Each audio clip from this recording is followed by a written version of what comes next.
ही भाजी जी आहे ती बनवायला अतिशय सोपी आहे. भाजी घरात अवेलेबल नसेल तर तुम्ही ही भाजी बनवू शकता.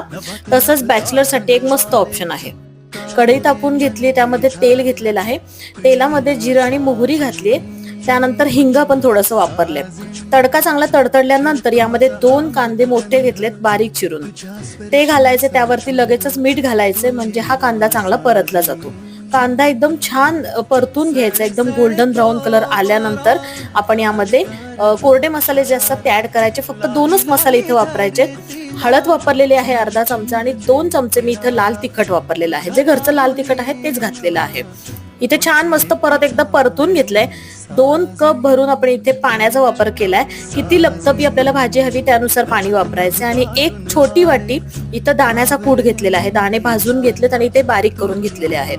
दणदणून उकळी आणली आणि कोथिंबीर घालून मस्त ही भाजी आपली तयार झालेली आहे. भाकरी सोबत नक्की सर्व्ह करा.